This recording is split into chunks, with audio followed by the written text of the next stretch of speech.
Inaasahang uusad na ang planong AI Industrial Hub sa New Clark City na resulta ng kasunduan sa pagitan ng Pilipinas at Amerika. Ito'y matapos bumisita si U.S. Undersecretary of State for Economic Growth, Energy and Environment Jacob Helberg sa site inspection at pagpapasinayan ng marker na pagtatayuan ng naturang pasilidad itong Lunes, May 18. Pinangunahan ng aktibidad ng mga opisyal ng gobyerno, partikular si Department of Trade and Industry o DTI Undersecretary Perry Rodolfo, Basis Conversion and Development Authority o BCDA President and CEO Joshua Bincang, kasama ang American delegation na binubuo ng mga investors. Ayon kay Bincang, magsisimula na sa susunod na buwan ng technical assessment upang matukoy ang saklaw ng proyekto. The site finally. First, we get to bring them the airport kasi ang gusto niya malaman yung how the movements of the port. So, FedEx and UPS are expanding. We're expanding the airport as well. We did the site, yan, katabi na ng kalsada.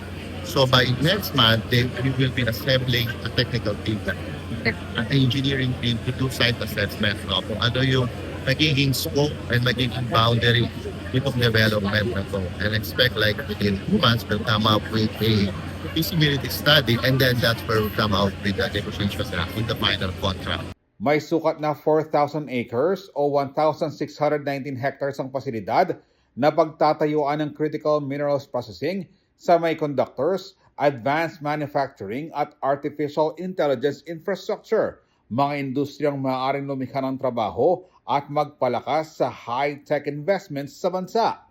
Sa mga nakababang ng mga Pilipino ng mga Gens even at the very first instance, mga digital native and easily pwedeng maging AI native. Kagaya ng mga nakakausap natin, sinasabi nila, yung AI native is not about technology but it's about language. So papunta na po ito yung mundo.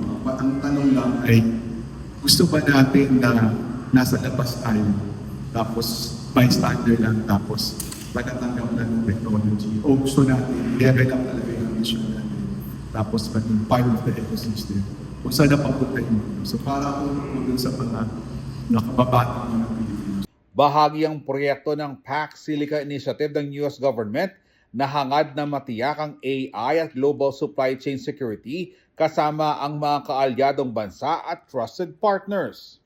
It's moving very, very quickly. I'm not going to put a specific timeline on, set milestones for the project, but I think I would point out in our track record, we have rolled this out very fast, and the Trump administration values speed. Ultimately, as the agreement that we signed with the Philippines points out, we're going to pursue an approach in stages.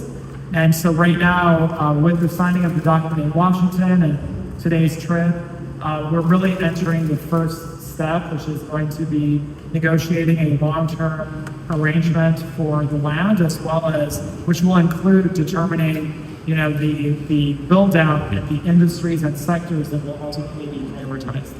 Samantala, nilinaw ni Bincang na tinanggihan nila ang hiling ng US na ipatupad ang batas sila sa AI Hub at bigyan ng diplomatic community ang mga Amerikanong magtatrabaho rito. Ang kasunduan ay mananatili raw sakop ng mga batas ng Pilipinas, kabilang ang BCDA Law at Investments Act. As I said, that's their request, but we did not agree to that. I think Undersecretary Perry will post my letter to the State Department, which Undersecretary Helberg accepted. There are 2 laws that will govern the transaction here: the Investors Act and then the BCDA law, which was confirmed by the Department of Justice. So it will be treated as a regular business development contract, a special arrangement for the U.S. process. I'm not going to get ahead of those conversations. We just got here and, we just did our first visit of the site. We're going to do a survey, a technical assessment, and then we're going to have more detailed conversations about the best technical way to provide for investor protections for the long term, all the while ensuring that our approach also makes sense for the Philippines. Ako si Jody Dizon Mercado para sa CLTV 36 News.